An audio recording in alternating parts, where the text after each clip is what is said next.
J'ai une question pour vous. Est-ce que vous pouvez me raconter une histoire qui vous a plus marqué? Ouais. Ça va faire chier parce que ça va me faire pleurer.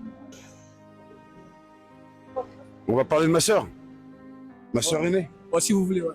qui est décédée. Oui. Ma mère, elle a tué ma soeur. Ta mère, elle a tué ta sœur. Ouais. Ah ouais? Mais pourquoi? Pour quelle raison? Parce que elle était perdue et elle a été violée. C'est l'histoire qui m'a plus marqué parce que ma mère, il n'y a personne qui l'a aidée. Et la résultante de tout ça, c'est que moi, j'en ai souffert. Elle m'a jeté par la fenêtre du 2e étage. Ta mère? Ah ouais? Mais elle n'a pas réussi, moi, à m'avoir. Et maman, je t'aimerai toute ma vie. C'est tout, c'est fini. Ah oui?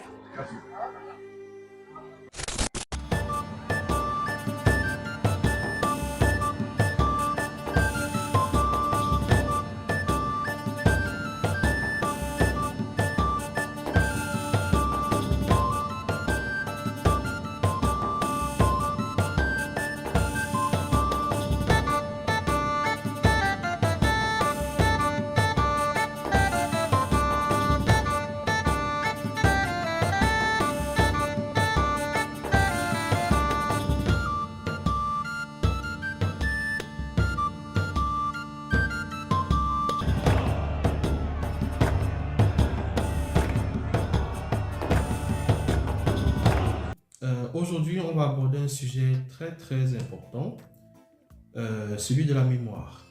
C'est quelque chose qui a l'air trivial, c'est quelque chose qui a l'air évident de prime abord, mais lorsqu'on touche un peu du doigt la chose, on se rend compte qu'il y a beaucoup de choses qu'on ne maîtrise pas. Et ces aspects de notre conscient et même du subconscient font en sorte que on n'est pas toujours outillé pour pouvoir faire face à certaines situations de la vie, en tout cas anticiper ou alors même comprendre certaines personnes qui seraient dans des situations de dépression, d'Alzheimer, de perte de mémoire, de troubles de l'oubli, des problèmes de concentration, etc. Donc, c'est tous ces aspects-là que je vous propose de discuter aujourd'hui ensemble. Je vous partagerai modestement certaines choses sur le plan spirituel liées à la thématique. Alors, déjà, je vais préciser 2 choses. Le concept de mémoire est tellement vaste. J'aurais pu le faire en 2-3 parties, on verra. Mais il y a un volet qui est médical, il y a un volet qui est quantique, il y a un volet qui est spirituel. Pour ne pas embrouiller trop les uns les autres, je vais laisser volontairement un tout petit peu de côté l'aspect quantique de la mémoire et on va aborder l'aspect spirituel et l'aspect physique. Je serai obligé de jouer sur les 2 tableaux pour une meilleure compréhension de ceux qui n'ont pas l'habitude de ces notions-là. Alors, commençons. Déjà, pour qu'on s'entende, il faudrait qu'on comprenne ce que c'est que la mémoire. Bon, que ce soit la mémoire humaine ou même la mémoire des équipements informatiques, j'en sais rien. On s'accordera, on simplifiera la définition en se disant que, bon, une mémoire, ce sera, je sais pas moi, l'ensemble des procédés qu'on va mettre en place pour pouvoir capter une information, l'enregistrer et être en mesure de la restituer plus tard. Parce qu'on voudrait l'utiliser, cette mémoire-là. Donc, si on part du paradigme selon lequel la mémoire consiste à capter de l'information, la stocker quelque part sous un format, peu importe, et être en mesure de la restituer plus tard, j'ai envie de vous dire, ça c'est la définition scientifique, médicale ou technique, technologique du terme. Mais en spiritualité, il manque un élément fondamental. Et pour que vous voyez à peu près quelle est la profondeur d'éléments manquants, je vais vous poser une question toute simple. Imaginez que vous avez assisté à un événement, un anniversaire par exemple, ou alors un mariage, et que vous avez pris une photo de l'événement, peut-être du marié. Vous avez vous avez photographié l'élément et vous l'avez sauvegardé dans votre ordinateur. Et le lendemain matin, les gens vous demandent ah oui, tiens, tu as assisté à l'anniversaire, comment tu l'as trouvé? C'était comment? Qu'est-ce qu'il y avait? Et vous vous mettez à raconter comment vous avez vécu l'événement. Ma question est la suivante. Quelle est la différence entre la photo que vous avez prise de l'anniversaire et l'image que vous avez en tête? Parce que les deux sont des images. Il y en a une qui est stockée dans votre ordinateur, dans votre téléphone. Et il y a une image qui est dans votre mémoire mentale, dans votre tête. Donc, j'aimerais vous demander quelle est la différence fondamentale entre la mémoire qui stocke la photo et votre mémoire mentale qui stocke l'événement. Est-ce que vous auriez une idée Alors, j'ai une question, j'ai une réponse intéressante. On me dit, l'image en tête peut être inexacte. C'est bien. Mais ce n'est pas ça la raison, mais c'est déjà bien et ça me permet même de garder en mémoire, sans jeu de mots, un aspect de l'oubli dont on va parler plus tard. Merci. Alors, on me parlera de la clarté. Alors, il y a une réponse qui dit notre mémoire mentale stocke et nous avons les émotions avec aussi. La mémoire mentale sera beaucoup plus liée au ressenti, aux émotions. Je vais m'arrêter là parce que les deux dernières réponses cadrent exactement avec le thème. Et effectivement, si vous prenez juste une image, une photo et que vous la stockez quelque part, c'est du mécanique, c'est du processing. Donc, votre téléphone, votre appareil photo ne va que vous restituer l'état numérisé de votre image. Par contre, dans votre mental, il va s'ajouter un élément fondamental qui sera l'émotion. Et si on met bout à bout la définition de tout à l'heure, on va rajouter en disant que une mémoire, la mémoire spirituelle notamment, donc une mémoire, ce sera notre capacité à capturer une information, la stocker quelque part, certainement dans notre mental, la capacité de restituer l'information quand on en a besoin, certainement les souvenirs, et l'émotion qui est liée à l'événement qu'on a enregistré. Pourquoi l'émotion est importante? Tout simplement parce que votre cerveau enregistre des centaines et des centaines d'informations à la seconde. Et la preuve, c'est que vous ne vous rappelez pas de tout. Si je vous demandais aujourd'hui qu'est-ce que vous avez fait entre 5h du matin et 21h, vous allez vous rappeler de certains moments de votre journée, de certains événements, mais pas de tout. Parce que votre cerveau ne peut pas. Et pourquoi est-ce que vous allez retenir certaines informations plus que d'autres, ou alors vous en souvenir beaucoup plus longtemps que d'autres? C'est tout simplement parce que vous allez y ajouter de l'émotion. Et là, on va rentrer pile poil dans les aspects spirituels de notre être. Parce que pour rappel, nous ne sommes pas que des êtres physiques. Nous avons des corps subtils. Donc, celui qui sera le plus sollicité dans le cadre de ce live, ce sera le corps mental. Et j'ai envie de dire, le mental, où est le mental? Mais bon, ça c'est autre chose. J'ai une très belle question ici en privé. On me dit, comment fonctionne la mémoire? Franchement, je ne m'y attendais pas, c'est énormissime. Comment fonctionne la mémoire? Alors, si vous avez compris la définition, on va simplifier. Disons que la mémoire fonctionne en 3 étapes. Vous allez avoir une partie qui va encoder l'information. Donc, simplifions avec les mots simples. On prend une information.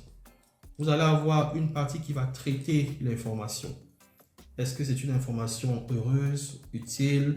C'est une information qui me fait pleurer, qui me fait sourire? Est-ce qu'elle est utile ou pas? Est-ce que c'est une information où j'avais du danger? Et par rapport à ce contexte-là, plus l'émotion est forte, plus votre cerveau va retenir l'événement, l'information. Et après, naturellement, il y a la troisième phase qu'on a évoquée, celle qui permet de se souvenir de ce qu'on veut. Maintenant, moi, je vais repréciser quelque chose. Parce que, contrairement à une mémoire virtuelle, informatique, j'en sais rien, ou même chez vous dans votre bibliothèque, dans votre tiroir, vous allez ouvrir un tiroir et y stocker des choses. Donc, vous allez mettre des objets dans des cases. Pour le cerveau et la spiritualité, c'est pas pareil. Ça ne marche pas comme ça. Vous n'avez pas dans votre tête des cases où vous allez mettre une information de papy, de mamie, des collègues, des voisins, ce que vous avez vu à la télé, les panneaux publicitaires, etc. Non. Vous allez avoir des signaux électriques, des neurones qui vont essayer de communiquer avec eux à travers les signaux électriques. Et chaque fois que ces signaux-là se touchent, ça consolide une information quelque part. Quelle peut être l'étendue de la mémoire sur le plan spirituel et à travers les incarnations? Vous entendez souvent dire ce qui est en haut est comme ce qui est en bas. Comme nous ne sommes pas en cours de spiritualité ici, je vais juste prendre cet exemple-là et faire un parallèle pour qu'on comprenne mieux. L'univers, si on prenait ça comme ce qui est en haut, est par définition illimité. On ne peut pas réellement le contenir quelque part. Il est tout le temps en expansion. Maintenant, si ce qui est en haut est comme ce qui est en bas, dans la partie du bas concernant notre thème, votre cerveau est illimité en termes de capacité. Vous apprenez tous les jours. Vous stockez de l'information tous les jours. Vous ne cessez de stocker les choses que lorsque vous mourrez. Et en plus, lorsque vous mourrez, vous avez une partie de votre mémoire qui est stockée et qui va vous aider pour le karma, le dharma, etc. Donc, votre mémoire, votre cerveau est illimité, votre mémoire aussi. Et d'ailleurs, si ce n'était pas le cas, vous ne serez pas capable inconsciemment ou consciemment de vous souvenir de vos vies antérieures. Vous ne serez pas en mesure d'avoir des informations précises sur votre génétique, sur vos aïeux, sur vos ancêtres, etc. Vous ne serez pas en mesure d'avoir un sentiment de déjà-vu pour ceux qui ne sont pas suffisamment évolués. Il arrive dans un lieu, il a l'impression qu'il connaît le lieu, justement parce que cette information est stockée dans les mémoires, mais plutôt cosmiques. On les verra tout à l'heure, pas de souci là-dessus. Mais pour répondre sans embâche à votre question, la mémoire humaine, j'entends par là, elle est illimitée, elle n'a pas de fin. Tout dépend de votre capacité à la travailler et ajouter des choses là-dessus. D'autres questions, est-ce que la qualité de notre mémoire est la même à chaque réincarnation? Super! C'est des questions d'un certain niveau, on sent des personnes qui travaillent. Alors, votre mémoire n'est pas la même. Et qu'est-ce qui se passe? J'ai déjà expliqué, par exemple, dans le voyage astral qui est sur YouTube, comment se fait le processus, ou alors la mort, comment se fait le processus. Je ne vais pas expliquer ça. Revenons sur le plan où vous êtes déjà réincarné. Quand vous réincarnez, vous avez un ensemble d'informations que vous embarquez avec vous. Et l'une de ces informations-là, c'est justement votre héritage karmique, l'ensemble des choses que vous avez fait, etc. Quand vous arrivez donc ici, vous allez avoir deux mémoires. Vous allez avoir une mémoire cosmique, divine, appelez ça comme vous voulez, qui a votre feuille de route, la liste de ce que vous devez faire en termes de destinée, votre destin, votre destinée, et aussi votre karma, votre dharma. Et par rapport à ça, vous allez avoir des énergies, des circonstances, des personnes qui vont constituer votre environnement physique pour que vous puissiez faire votre dépassement pour combler les manquements que vous avez eu dans votre vie antérieure. Donc ça, c'est la première mémoire, votre mémoire cosmique que vous allez venir avec. Et il y aura l'autre mémoire qui sera votre mémoire, j'ai envie de dire, physique. On pourra la détailler plus tard, tout à l'heure.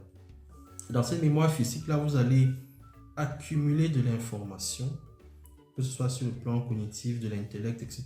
Vous allez accumuler de l'information.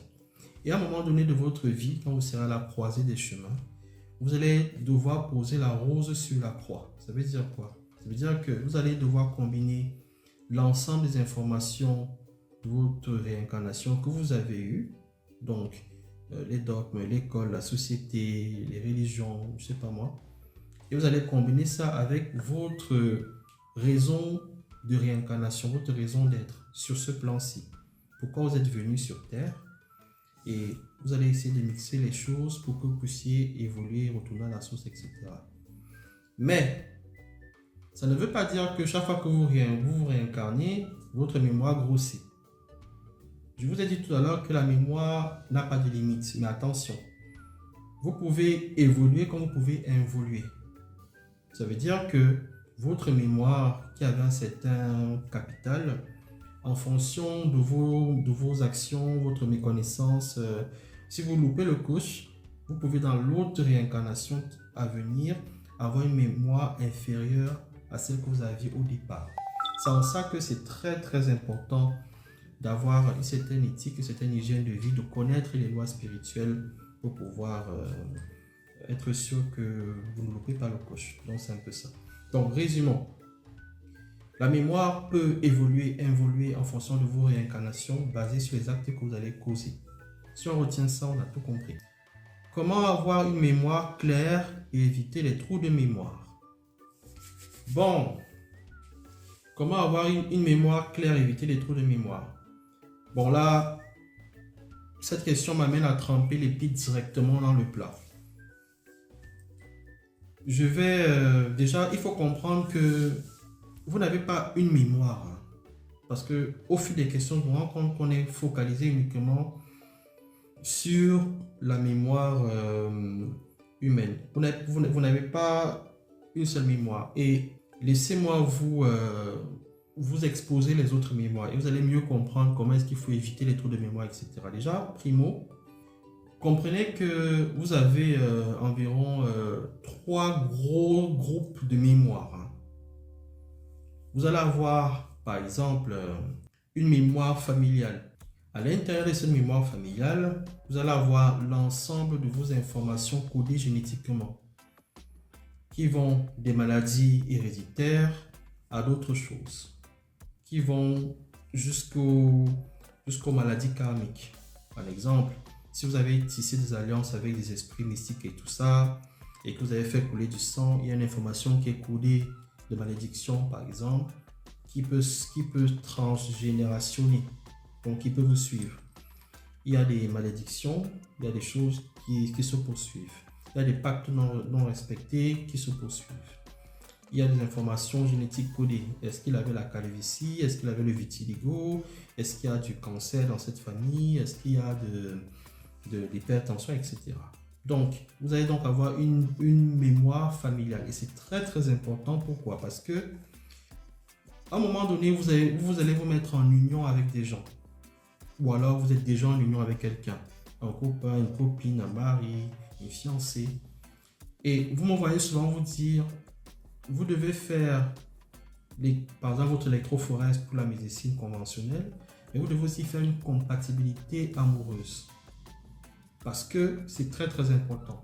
En vous liant avec des gens, surtout qu'il va y avoir du sexe derrière, vous allez donc hériter des propriétés de cette mauvaise mémoire familiale de votre partenaire. Voyez en quoi c'est important de comprendre ces choses. Donc voilà. Donc premier type de mémoire, j'accélère un peu pour laisser un peu le temps aux autres de poser des questions. Donc vous allez avoir une mémoire familiale. Vous allez même aussi avoir une mémoire, des lieux ont des mémoires. Des lieux ont des mémoires. Hein. Une mémoire nationale, par exemple, vous allez voir chaque pays a eu un certain type de trauma à un moment donné de son existence. La nation va faire des commémorations.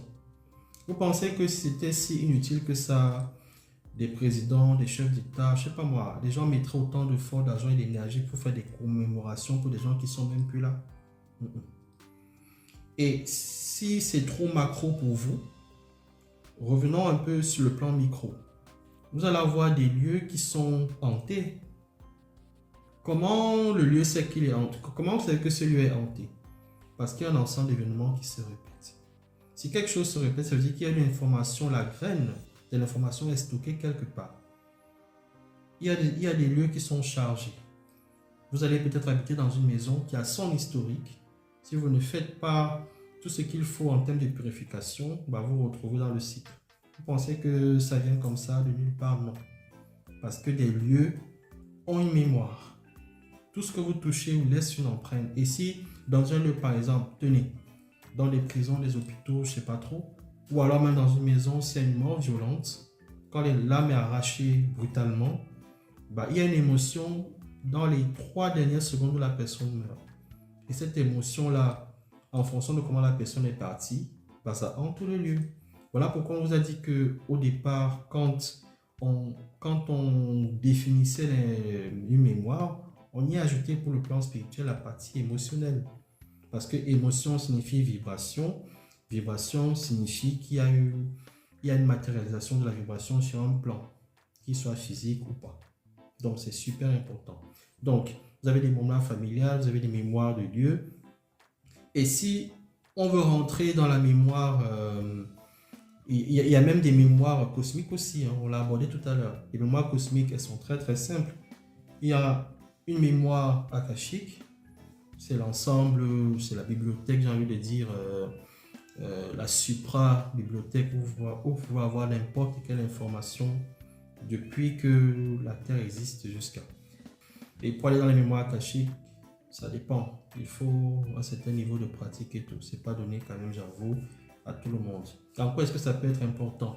Par exemple, il m'arrive souvent parfois que lorsque des gens sont bloqués dans des recherches, ils peuvent me soumettre la photo de quelqu'un qui est disparu ou qu'on ne retrouve plus. Et on me demande d'aider les personnes en charge de ça, de savoir ce qui s'est passé. Donc, si on me donne une photo et qu'une personne a peut-être reçu un coup de projectile à la tête, je vais ressentir la douleur et l'émotion de la personne lorsqu'elle passait de vie à trépas. Vous voyez que cette information est stockée. Donc, c'est en ça que les mémoires akashiques peuvent être importantes. Il y a plein d'autres raisons et tout. Dans les mémoires cosmiques, vous avez aussi celles qu'on a évoquées depuis le début, les raisons karmiques et dharmiques et tout. Maintenant, si on sait qu'on a une mémoire familiale, je ne sais pas moi, nationale, cosmique, rentrons maintenant dans la mémoire humaine.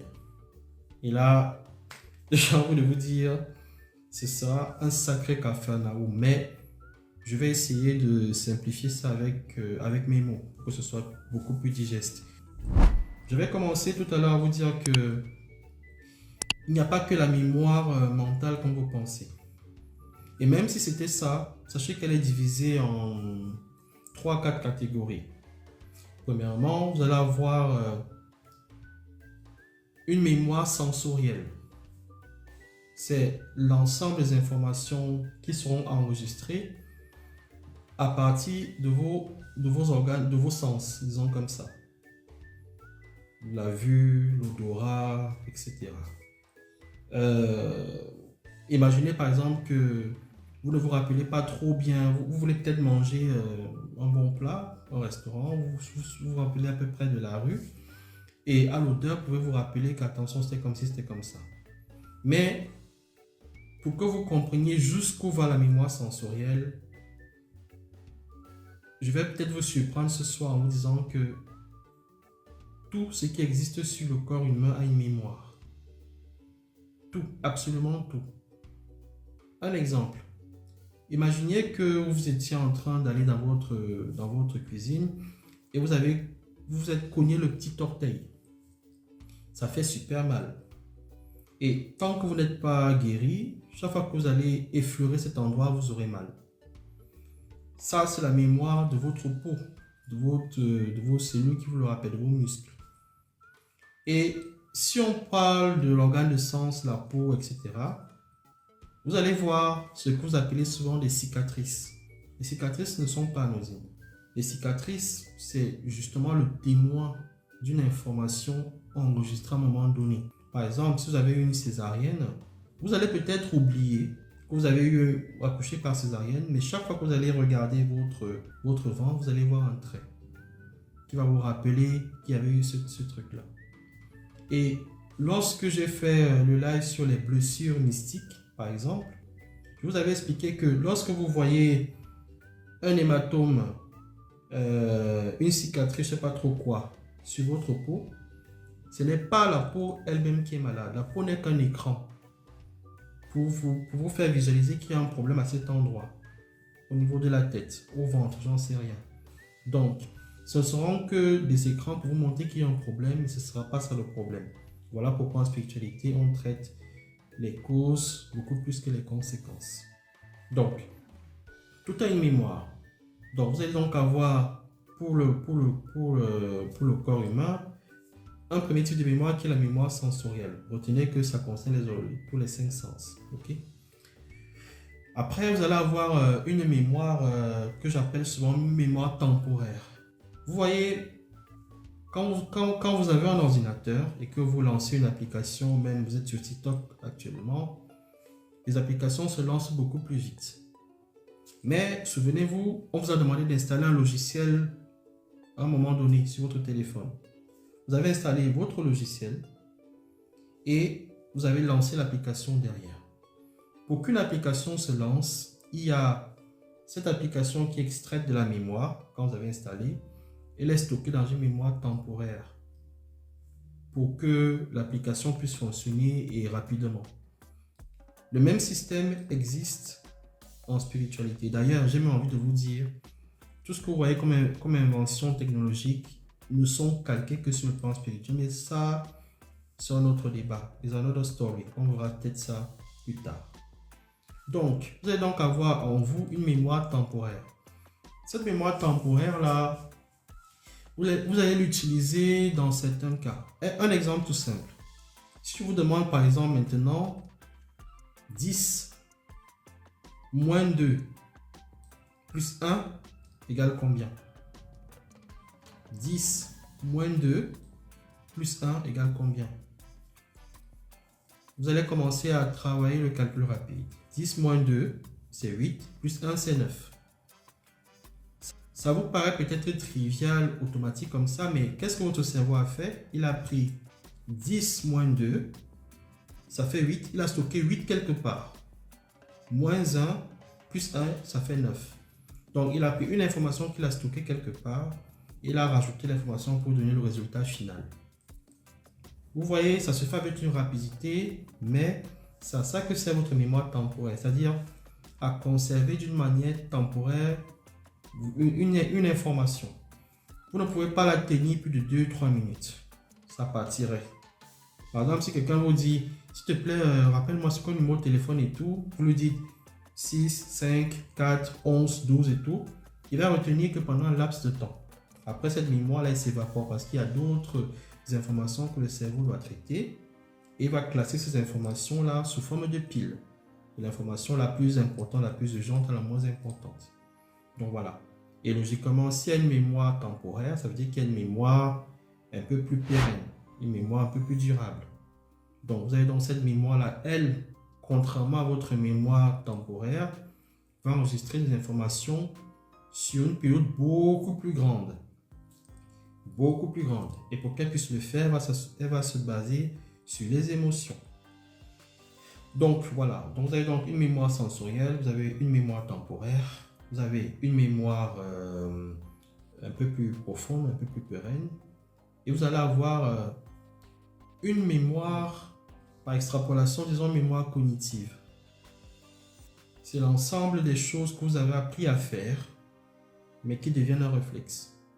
Par exemple, c'est facile pour tout le monde d'ouvrir la portière d'une voiture, d'un véhicule, votre porte, allumer, éteindre, c'est trivial. Mais si un jour vous avez un choc et que les neurones ont eu un souci, ou alors que vous avez eu une frappe spirituelle qui est venue dérégler les choses, ça ne sera plus si évident pour vous. Vous n'allez plus vous souvenir. Déjà, votre mémoire temporelle sera très très réduite. Vous allez avoir du mal à vous souvenir des petites choses. Et pour votre mémoire qui stocke beaucoup plus longtemps, si vous n'avez pas des souvenirs forts, avec une émotion forte pour déclencher l'information qui est enfuie, vous n'allez jamais retrouver la mémoire liée à cet événement-là. C'est pour ça que parfois, quand les gens perdent la mémoire, on va leur montrer des photos, des images, des vidéos, raconter des histoires pour réveiller l'émotion qui avait stocké l'information, pour que l'information revienne. Donc voilà. Bon, je ne vais pas trop m'étendre là-dessus. Je crois que vous avez compris le truc. Et la dernière mémoire, ça sera la mémoire de l'intellect, hein, celle de l'école des entraînements, voilà, c'est la mémoire de l'intellect. Vous avez appris des choses que votre cerveau a stocké sur le plan de l'intellect.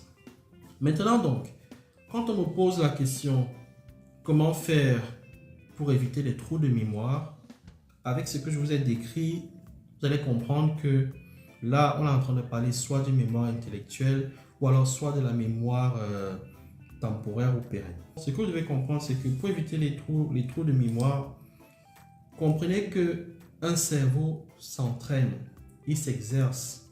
Rappelez-vous, on a dit que ce sont des connexions électriques, disons comme ça, entre neurones qui va créer, pérenniser une info.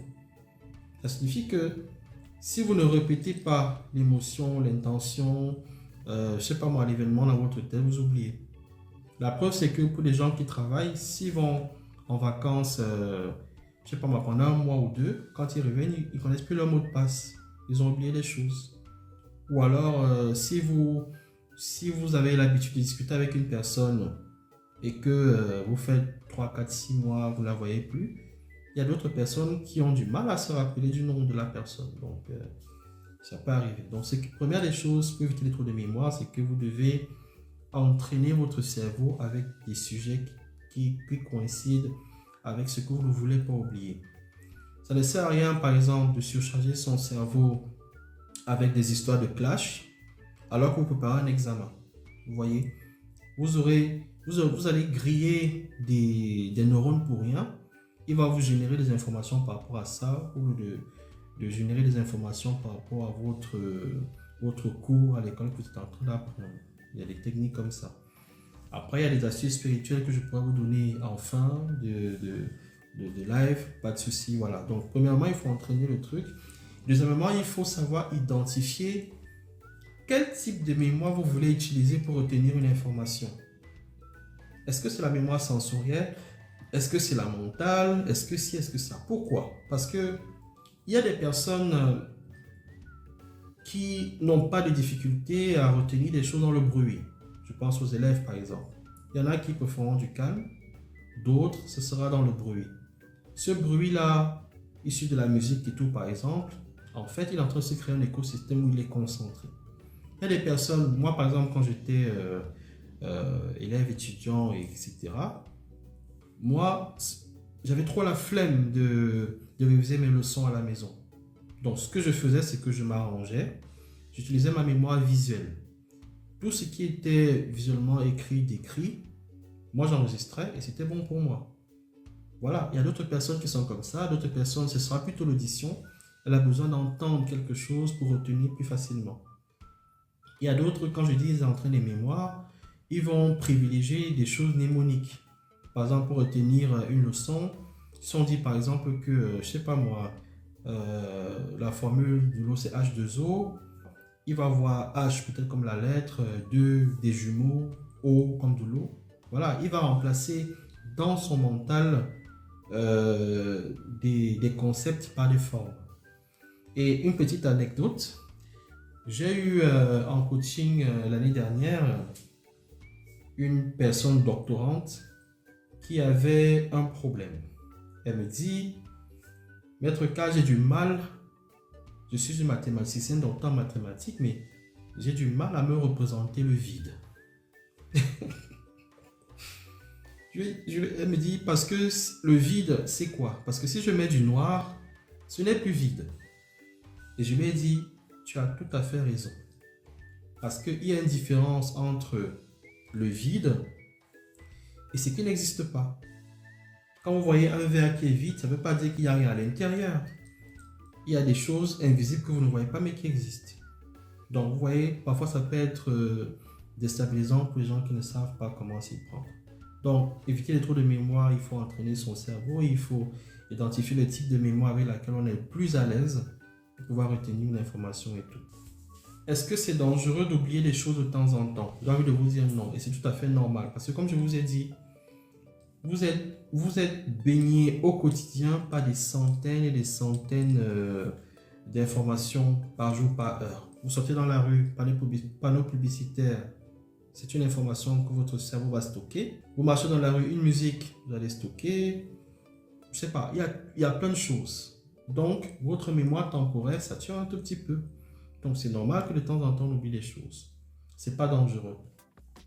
Ça commence à être dangereux quand c'est chronique et quand on n'en a pas l'âge. Parce qu'effectivement, à un certain âge, à partir de 60 par là, on s'attend naturellement à ce que les connexions entre les neurones ne se fassent plus bien, que les mémoires ne s'arrangent, ne se stockent plus bien, etc. Donc ça, c'est tout à fait normal. Si vous constatez que vous oubliez un peu trop souvent les petites choses, alors que vous avez un âge relativement jeune, vous devez effectivement commencer à vous inquiéter. Ça veut dire qu'il y a un déséquilibre énergético-mental. En français simple, votre corps mental n'est pas bon. Parfois, c'est la résultante des attaques astrales. Parce que astral, mental, physique. Donc, si vous avez si vous êtes foudroyé sur le plan astral, ça passe par le mental, etc. Ou alors, si vous êtes dans un environnement toxique, vous avez de fortes chances de développer des pertes de mémoire assez souvent. Comment activer la mémoire cosmique? Alors, la mémoire cosmique, elle est déjà activée. En fait, la question est mal posée. Pardonnez-moi. Moi, je me serais demandé pourquoi est-ce qu'on oublie des choses. Ça rejoint un peu la question de concentration, etc. de tout à l'heure. Pourquoi est-ce qu'on oublie des choses? Et je vous dirais qu'on oublie des choses pour 2-3 raisons principales. La première, si on parle sur le plan cosmique, c'est que quand vous venez, je vous l'expliquer, vous avez votre âme a toutes les informations de ce qu'elle doit faire sur cette terre. Sauf que vous avez un voile de l'oubli. Le voile de l'oubli sert à quoi? Il sert premièrement à ne pas tricher. Parce que si vous saviez déjà exactement ce que vous avez fait dans la vie antérieure et quelle sera la disposition de votre vie de maintenant, vous allez tricher. Un exemple simple, si quelqu'un sait qu'il va mourir demain, il va s'arranger à bien faire les choses avant de partir. Il va essayer d'être moins crade avec les autres personnes, par exemple. Le voile de l'oubli aussi favorise la quête de la réelle essence de notre existence ici. En gros, ça nous permet de nous dépasser, de travailler sur le plan spirituel. Donc, voilà une première raison pour laquelle on oublie. Ça, c'est sur le plan cosmique. On peut aussi oublier parce qu'on est sous l'emprise d'une frappe mystique, par exemple. Je vous avais parlé, je crois la dernière fois, pour les personnes qui sont en vampire, c'est-à-dire une personne qui va décéder, mais c'est une mort artificielle que les sorciers ont créée. Quand il va passer le via trépas, la nuit, il y a souvent une poudre ou alors un liquide qu'on peut mettre au-dessus de la tombe pour faire remonter l'âme de la personne. Et là, on commence à lui préparer une nouvelle mémoire pour qu'il ne se rappelle plus de sa vie et qu'il commence à travailler comme un dingue. Voilà. Et ça, ce sont des choses que vous avez déjà entendu parler et tout. Donc, comment activer la mémoire cosmique? Ce n'est rien d'autre qu'un travail de longue haleine d'évolution spirituelle. Donc voilà, ça commence par l'éveil, on s'intéresse à des lives, des sujets de spiritualité, etc. Puis on passe à la phase pratique où on essaie maintenant d'avoir un impact concret sur notre vie de tous les jours. Quand on a un certain niveau, on commence à transmettre. Après, on évolue sur les autres plans. Donc voilà. Peut-on manipuler une mémoire? J'adore la question. Et franchement, merci pour la personne qui l'a posée. Alors, peut-on manipuler une mémoire? Oui. Sans embâche, je vous dirais oui. Sauf les mémoires cosmiques, qui relèvent beaucoup plus du plan divin. Quand vous avez causé une action, peut-être zigouiller quelqu'un, vous allez beau faire toutes vos prières, tout ce que vous voulez, l'information sera stockée. Vous ne pourrez jamais la modifier. Donc voilà. Donc, on peut modifier, en dehors de ça, on peut modifier tout type de mémoire, y compris les mémoires familiales. Moi, j'ai eu des cas où les fausses couches ou alors les myomes sont encodés dans la mémoire d'une famille. Avec un travail spirituel de purification, on arrive à faire que la femme retrouve un ventre normal. C'est arrivé. J'ai souvent eu des informations familiales encodées, peut-être parce qu'il y a eu un VOIL d'une jeune fille ou alors parce qu'on a zigouillé quelqu'un et il n'y a pas eu un bain de purification et la malédiction va aller de génération en génération. Ça, on sait gérer. Maintenant, si vous voulez revenir un peu sur Terre, parce que je vous ai toujours dit que la spiritualité est cohérente. Vous n'êtes pas dans les nuages, dans le monde spirituel et sur le plan physique, ça n'existe plus ou vice-versa. L'erreur qui est commise de nos jours, c'est qu'on dissocie spiritualité et physique. Pourtant, les deux vont de pair. Sur votre plan physique, votre mental est manipulé au quotidien. Une publicité, mensongère ou pas, ça incite à une action, par exemple. On va vous dire que tel produit fait telle chose, pourtant c'est faux. Je me balade souvent, je vois plein de lives de spiritualité, on vous raconte des conneries. Et les gens y croient.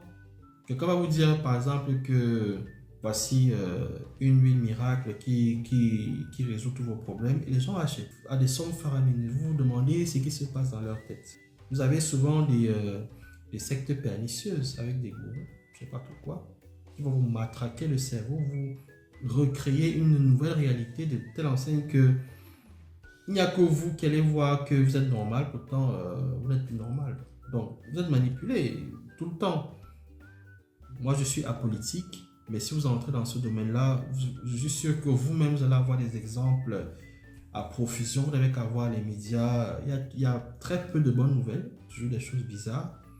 Ça permet de maintenir le subconscient dans un certain niveau vibratoire pour pas que on se pose les bonnes questions et qu'on s'élève en énergie. Donc ça c'est trivial. Et maintenant, si on rentre même sur le plan de l'ésotérisme, je viens de vous décrire comment est-ce que on peut zigouiller quelqu'un et formater sa mémoire après. Par exemple, pour des cas d'autisme où c'est une frappe spirituelle, l'âme de l'enfant est retournée, sa mémoire c'est out. Vous n'avez pas encore vu des personnes qui deviennent folles? À tort ou à raison, peut-être que c'est un choc en retour, elle a voulu faire du filtre d'amour à quelqu'un, du charme, ça se retourne contre la personne et basta. Donc, je vous assure que votre mémoire, on la manipule bon gré, vous n'avez même pas idée. Voilà pourquoi il y a deux choses qui peuvent vous aider. Avoir une protection spirituelle suffisamment forte auprès des techniciens, on sait comment le faire. Et aussi, vous devez être capable d'entraîner non plus votre conscience, mais votre subconscient.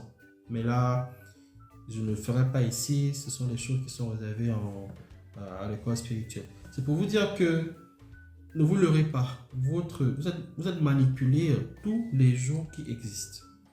Maintenant, donc, comment les uns les autres réagissent par rapport à ça, donc c'est autre chose. En tout cas, merci pour cette magnifique question.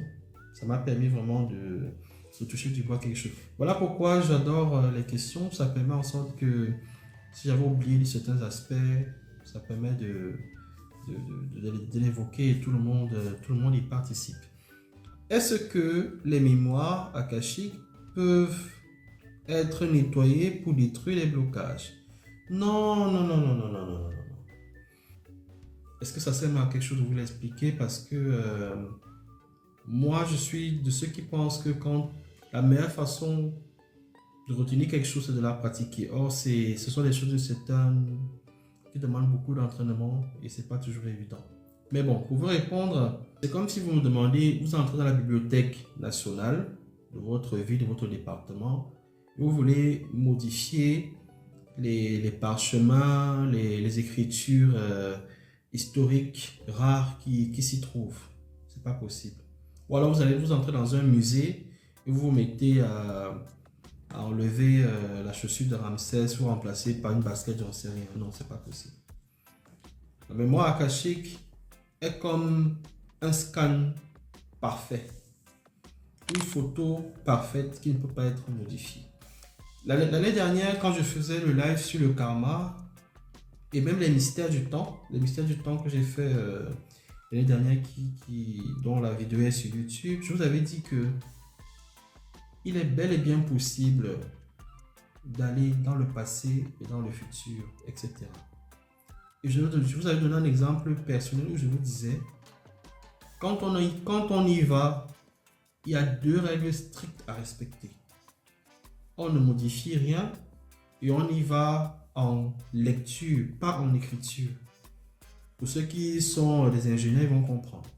En lecture signifie vous ne faites que regarder. En écriture signifie vous modifier. Donc, quand on y va, ce n'est qu'en lecture, on ne modifie rien. Parce que vous pouvez rester, vous pouvez disparaître. Il y a des conséquences beaucoup trop graves. Donc, c'est du même acabit, les mémoires akashiques. Ce sont des choses que vous consultez pour vous permettre d'appréhender une situation dans son ensemble. Si une personne a une maladie et que vous ne voyez rien sur son plan physique, etc., parfois vous devez remonter dans son ancestralité. Et si ses parents sont déjà morts, ou alors il y en a qui ne savent pas qui sont leurs parents, donc vous ne pouvez pas faire une certaine triangulation avec un carré magique, vous êtes obligé de faire appel au joker, je l'appelle moi le joker, une mémoire akashique pour comprendre exactement ce qui s'est passé.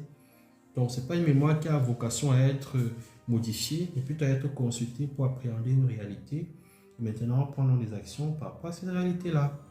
Donc c'est comme ça qu'elle fonctionne. Écoutez, si le sujet vous intéresse, etc., contactez-moi en offre ou alors venez en cours. Je pourrais vous décortiquer le sujet. Ça pèdera les gens, ce n'est pas vraiment le thème de ce soir. Comment faire pour restituer au bon moment ce qu'on enregistre? Waouh! Ah, ça c'est une question. Effectivement, comment restituer au bon moment ce qu'on enregistre? Surtout pour des cas d'Alzheimer, par exemple, qui ne peuvent plus restituer ce qu'ils veulent, comme ils veulent. Et c'est même en ça la particularité d'une mémoire. Vous devez être capable de vous souvenir de quelque chose comme et quand vous voulez. Et maintenant, comment faire pour restituer au bon moment? C'est très simple.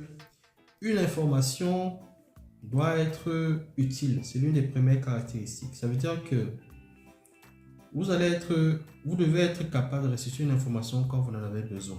Et quand est-ce que vous avez besoin d'une information? C'est vous qui savez par rapport au contexte.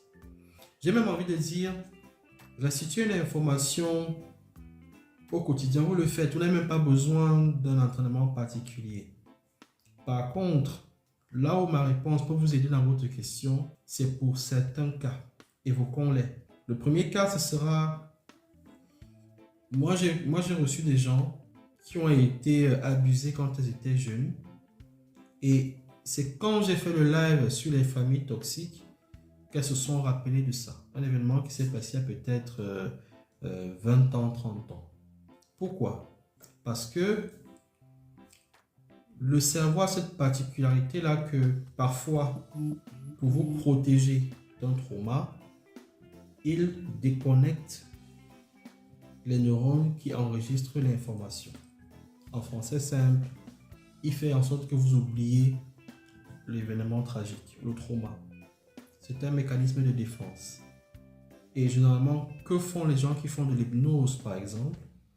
Ce n'est non pas de communiquer avec la conscience qui est bridée, mais d'aller prendre le subconscient.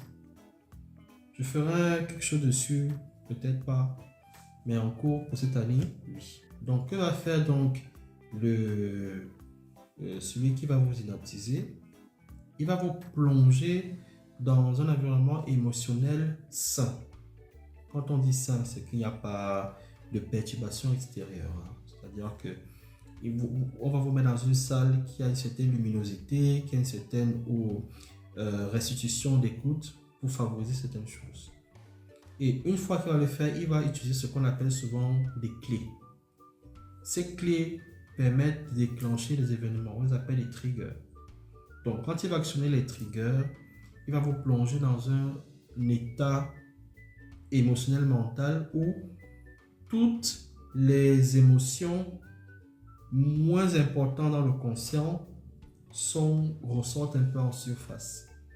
Et il va donc vous guider, vous canaliser pour que vous retrouviez l'émotion liée à ça. Comment ça se passe? Imaginez que vous allez en mer, on vous dit qu'il y a du poisson quelque part. On voit souvent des gens pêcher à tel endroit. Donc il va vous dire, c'était en quelle année? 2015. Puis vous restituez en 2015. C'était à peu près quel mois? Septembre. Il pleuvait. Oui, il y avait de la pluie, etc. Qui est-ce que vous voyez tout? Il va vous amener progressivement. Il va circonscrire votre périmètre et après va faire en sorte que les émotions surviennent. Un petit scoop aujourd'hui, les hypnotiseurs, la grande majorité, ce n'est pas des personnes simples. Hein. Ce sont des personnes qui connaissent certaines clés spirituelles qui peuvent activer. Voilà. Comment déprogrammer la mémoire des infos fausses et imitantes? Très bien. Comment déprogrammer la mémoire? En gros, vous avez eu des fake news ou alors un ensemble de dogmes et vous voulez vous en débarrasser. La première des choses que moi je préconise souvent aux gens, et là c'est pas vraiment quelque chose de spirituel, c'est que vous devez avoir l'esprit critique. Toute information que vous recevez, vous devez être capable d'avoir un peu du recul. Il ne faut pas prendre n'importe quoi, n'importe comment. Et ça, comme c'est pas un truc de spiritualité, etc., je vais peut-être passer dessus. Mais retenez une chose, c'est que quand on vous dit quelque chose, et d'ailleurs je le dis même souvent aux personnes en cours, je leur dis souvent, on va vous donner un ensemble d'informations, mais vous êtes libre de confronter cette information avec d'autres sources. Et généralement, la vérité se recroise toujours. Donc voilà. Ça, c'est sur le plan physique. Si je vais sur le plan spirituel, qui est mon domaine, je vous dirais que une personne dont on a fait une programmation mentale ne peut jamais, au grand jamais, s'en sortir tout seul. C'est exactement l'équivalent d'un envoûtement. Je l'avais expliqué quand j'avais fait le live. Une personne envoûtée ne sait pas qu'elle est envoûtée. Généralement, c'est son entourage qui va s'en rendre compte et qui va essayer de faire des actions. Donc, une personne qui a subi une programmation, un lavage de cerveau mystique et tout, elle ne peut pas s'en sortir toute seule. Alors, on a une question ici. Bonsoir. S'il vous plaît, pourquoi se souvenir des moments tragiques des vies antérieures?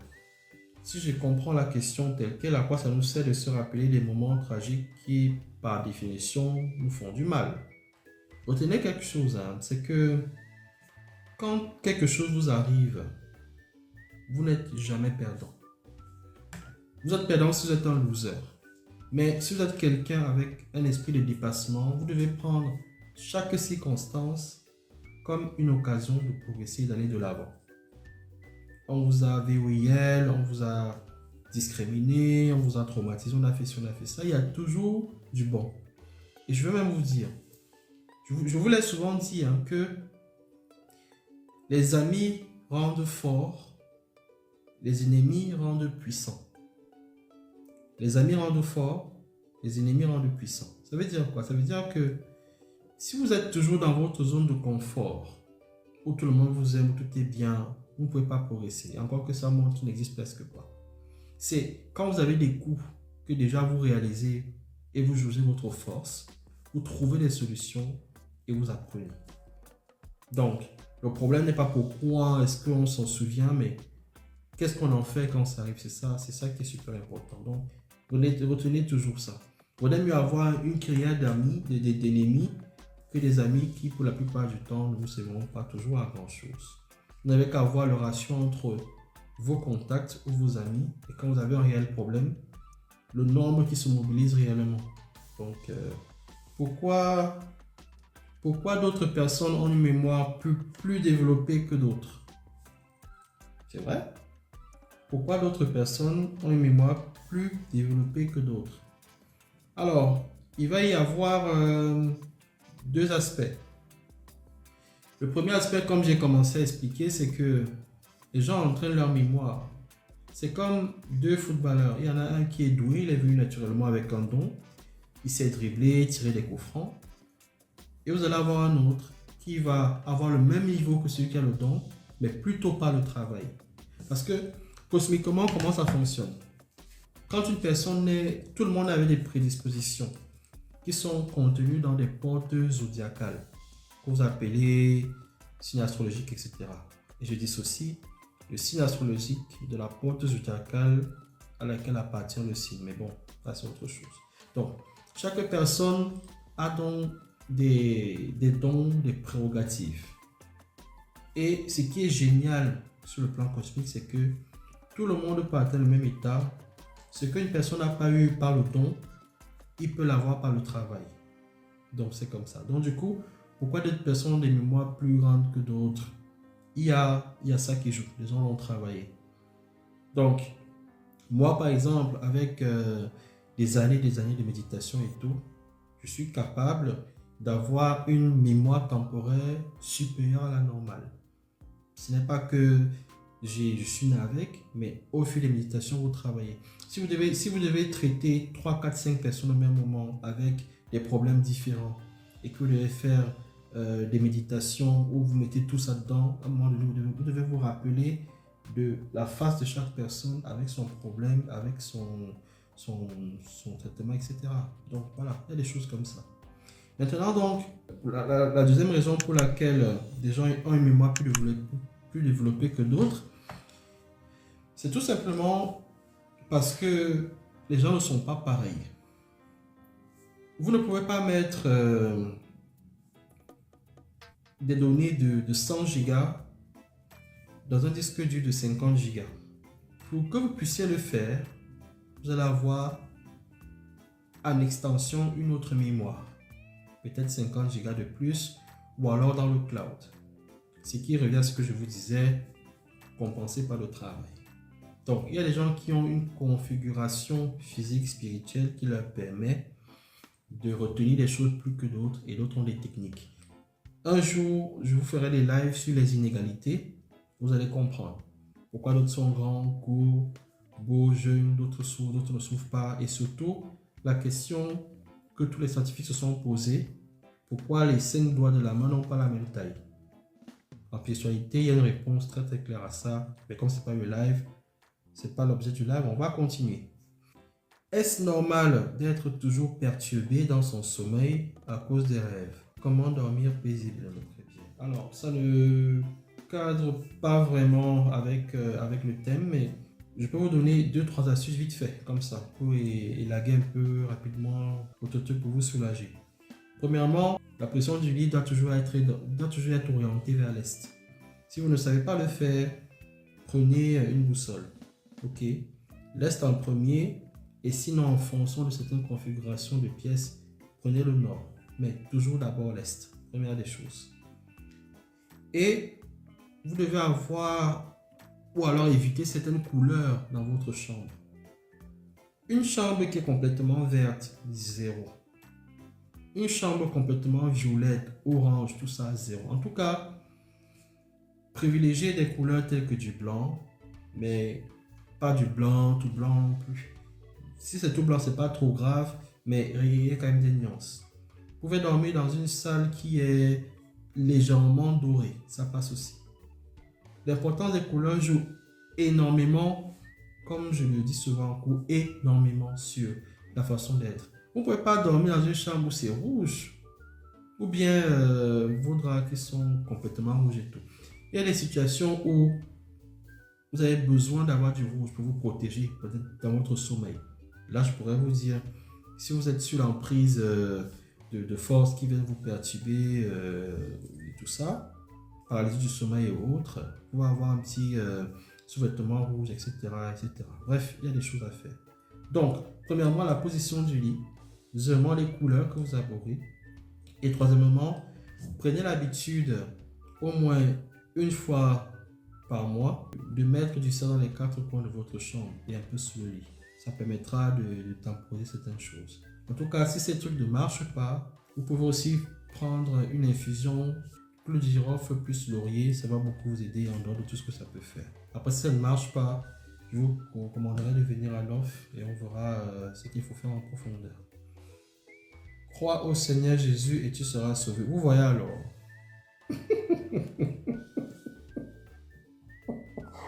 Vous voyez alors. J'ai dit dès le départ que ça c'est un live de spiritualité. Il y a une différence entre la spiritualité et la religion. Vous êtes déjà venu. Est-ce que vous me voyez ou bien vous nous voyez dans vos choses? Moi je comprends pas. Si tu arrives dans le live et que tu vois qu'on raconte des conneries, mais oh Jésus tu pars, est-ce qu'il y a un problème? En tout cas c'est bien. Tu peux continuer à écrire Jésus sauve. Tu me permets d'avoir les commentaires, donc ça me propulse le live. Mais en dehors de ça, laisse les autres évoluer.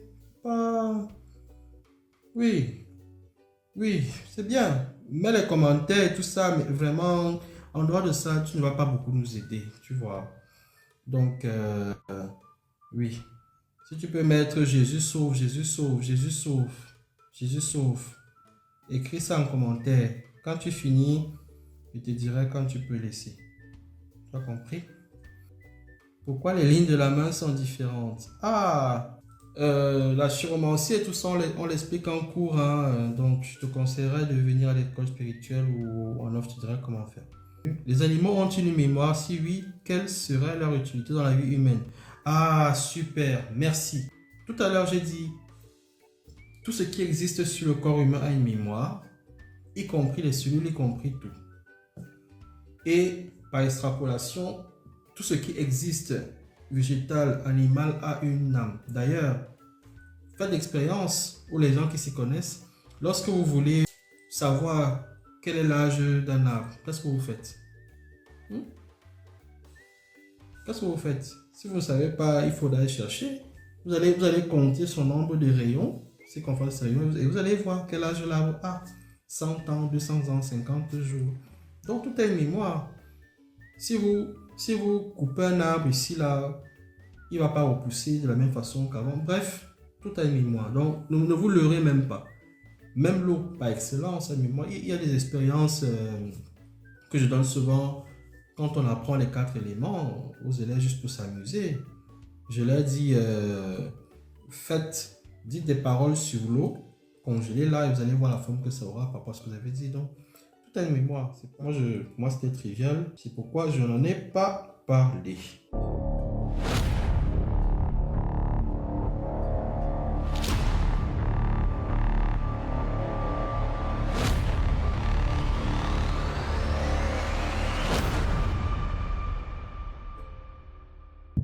Oui, bonsoir.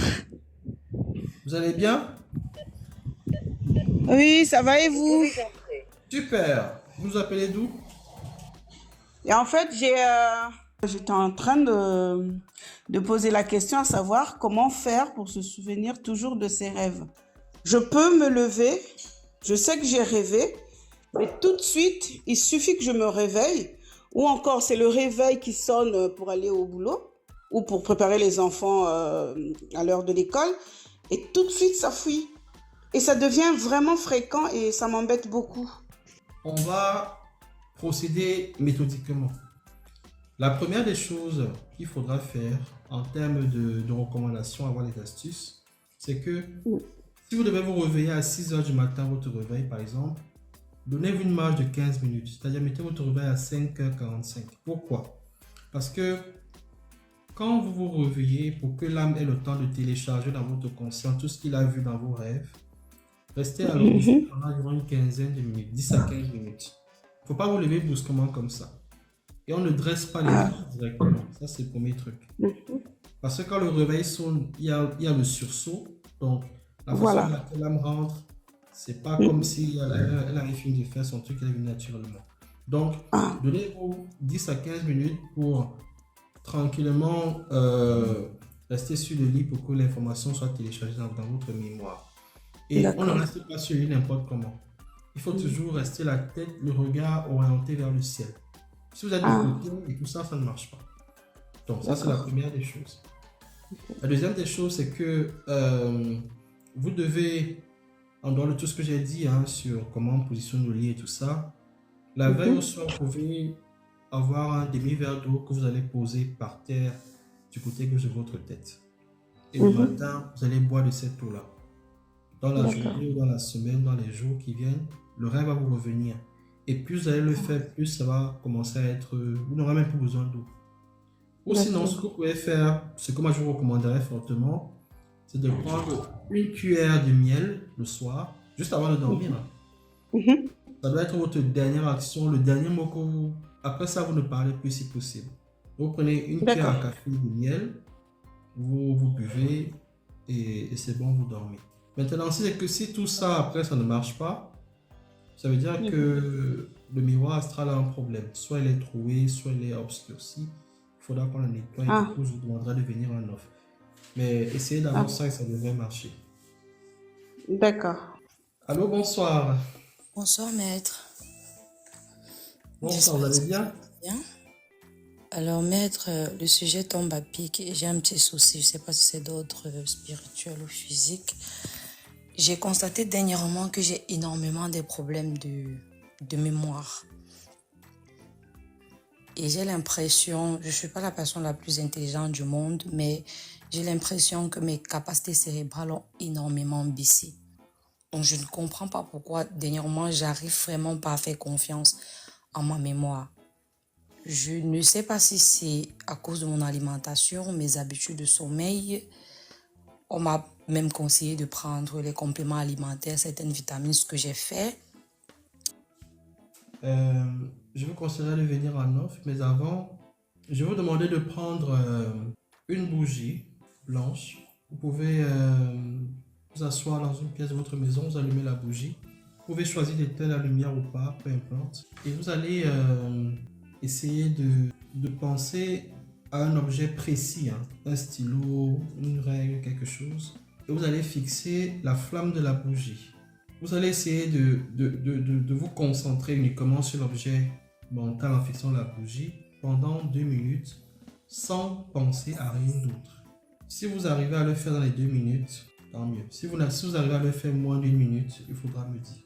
Parce que cet exercice-là a deux objectifs. Il va vous permettre de restaurer vos facultés naturelles de rétention de votre cerveau. C'est un peu comme une reconfiguration à zéro, comme c'était.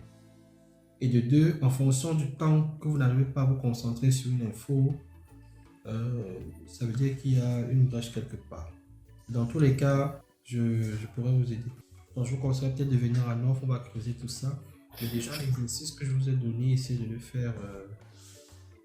Ça devrait quand même débloquer les choses. Comment s'inscrire à l'école de spiritualité par ailleurs?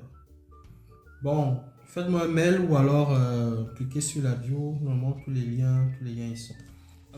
Oui, bonsoir, excusez-moi. Moi, j'avais un petit problème par rapport à un songe que j'avais fait où j'avais rêvé, on avait enlevé mon cerveau au niveau de la fontanelle, comme si on avait fait une trépanation. Est-ce que vous avez la possibilité d'avoir de l'eau de noix de coco? Oui. Très bien. Vous allez bouillir des feuilles de laurier en grande quantité.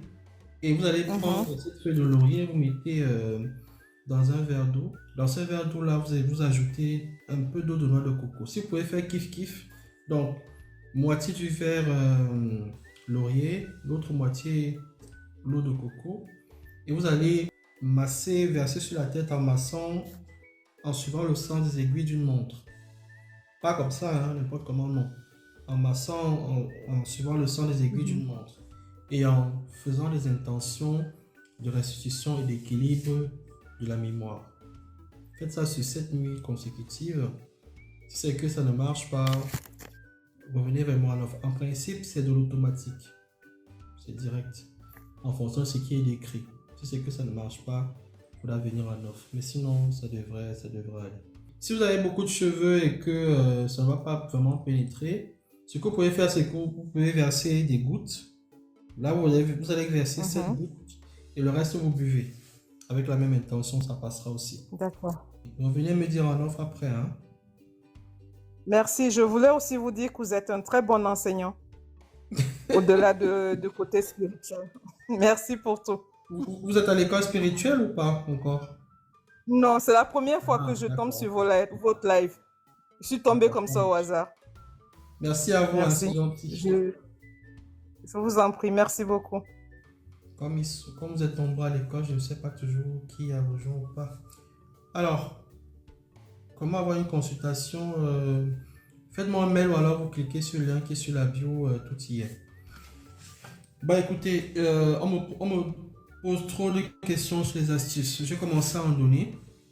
Mais écoutez, ouais, parce que ça revient tout le temps. Déjà, pour tout ce qui est trouble de mémoire, je parle de trouble, hein, c'est-à-dire que un moment, on rêvait bien, ou alors on se souvenait bien, ou alors on avait une bonne mémoire après. Dormir, c'est très important, hein. On néglige, dormir, c'est important. Quand je parle de dormir, c'est quoi? C'est que pour les adultes, essayez de vous arranger à dormir au moins 8 heures par jour. Je sais que dans un monde capitaliste, ça commence à être compliqué. Il y a des gens qui ont 2-3 boulots. Mais ça ne sert à rien de vous tuer la santé pour de l'argent ou un travail que vous allez laisser. Et si vous arrivez en bobo, à la minute, on va vous remplacer. Donc, prenez soin de vous. Et remarquez souvent, quand vous étiez souvent malade ou même maintenant, c'est quand vous vous réveillez que vous commencez à aller mieux. Ce n'est pas le hasard. C'est la nuit que les cellules se changent, que les énergies éthériques sont purifiées, remplacées.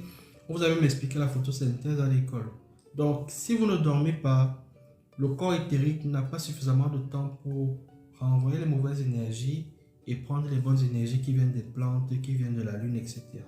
Donc, c'est super important de dormir. Si vous avez des gens qui comptent pour vous, pitié pour ces personnes-là, dormez. Au moins 8 heures par jour si vous êtes adulte. Si c'est des enfants, donnez-leur 10-12 heures par semaine. C'est super important. Ça, c'est la première des choses. Je vous ai dit comment dormir. Maintenant, je ne sais pas trop le nom scientifique que vous pouvez avoir, ou alors si c'est ça son nom scientifique. Moi, généralement, ce que j'utilise pour des proches ou pour certains patients, il y a le ginseng. Je ne sais pas comment on prononce ça. Une ginseng. Donc, vous prenez ces espèces de racines-là, vous faites vraiment bouillir et ça vous consommez. Essayez de consommer matin et soir. Genre, si un mois, 4 semaines, choisissez une semaine, vous allez boire matin et soir pendant 3 jours. C'est monstrueusement efficace, ce truc. Donc, je me rappelle, il y a une vingtaine d'années, quand j'apprenais ces choses-là, ce truc-là est vraiment automatique. Donc, je ne sais pas s'il y a des gens qui... Si le truc de ginseng est utilisé un peu partout, ça fait l'affaire. Il y a aussi, vous pouvez vous servir, ça c'est des astuces de grand-père, de grand-mère. Vous allez avoir besoin du miel. Et aussi, on les appelait souvent quand j'étais petit, les cheveux de maïs. Je ne sais pas si vous connaissez ça. En gros, vous voyez quand vous enlevez le maïs là, il y a souvent une espèce de cheveux là, je ne sais pas comment on appelle ça. Donc, généralement, ce qui est important de faire, c'est de brûler ces cheveux-là en grande quantité. Vous allez obtenir une poudre, vous allez mélanger avec du miel et vous avez le choix. Soit vous allez prendre un peu à donner à votre enfant ou à vous-même, avoir un examen ou alors pour équilibrer un peu la mémoire si ça ne va plus trop bien. Ou alors vous pouvez écrire votre nom si c'est vous qui allez consommer ou le nom de votre enfant avant de consommer ça. Voilà, la barbe de maïs, je disais les cheveux. Voilà, la barbe de maïs, vous prenez une grosse quantité, vous faites vraiment brûler un tout petit peu, vous mélangez avec du miel et vous consommez un doigt, c'est suffisant. Ça devrait vraiment vous permettre de retrouver un peu, de reconsolider un peu vos cellules, vos neurones, pour obtenir de l'info, vous aider quand vous faites des voyages astro inconscients, que vous appelez rêves, etc. Donc ça aide vachement, c'est super efficace. Et le dernier cadeau, le dernier cadeau je l'ai déjà donné. J'ai même donné plus de cadeaux que prévu. C'est vrai qu'il y a un dernier truc, comme je disais, qu'on peut utiliser pour le bien, pour retrouver la mémoire, délivrer quelqu'un de n'importe quel type de problème de mémoire. Mais sauf que la même astuce, mal utilisée, vous pouvez piquer la mémoire de quelqu'un. Et comme je veux protéger mes abonnés, je ne peux pas la donner. C'est même quelque chose qui n'est qu'en cours. Donc, laissons un peu ça comme ça. Mais déjà, avec tout ce que je vous ai donné, franchement, ça peut le faire. Et maintenant, c'est plus sérieux et tout ça. Voilà. Et aussi, attention, hein, retenez que si vous avez sur votre corps des marques qui reviennent à répétition, il faut interroger la mémoire corporelle, j'ai envie de dire comme ça. Donc, c'est pas anodin. Il n'est pas normal que quelqu'un s'endorme et le matin, il se lève avec des traces, des marques et tout. Ça, c'est de la pure sorcellerie. Il faudra vite réagir. Donc, vraiment, je suis Je suis très content de vos participations, de vos échanges. Vous avez vraiment participé à élever le niveau. Franchement, merci, je vous remercie là-dessus. Le thème m'a été suggéré, donc comme je demande souvent de proposer des thèmes, ça a été le cas, donc vraiment merci. J'attends d'autres propositions de thèmes en privé, sur ma chaîne YouTube, Maître K, sur TikTok, sur Facebook et tout. Et là, on va essayer de trier. Donc, merci vraiment pour vos partages, vos questions, votre engagement, vos likes et tout. Donc, je vous dis vraiment merci, plein de choses. Prenez soin de vous et comme je vous l'ai dit, votre santé, vraiment, prenez soin. C'est super important. Donc, on se dit à la semaine prochaine avec un nouveau thème que vous allez choisir. Donc, bye bye.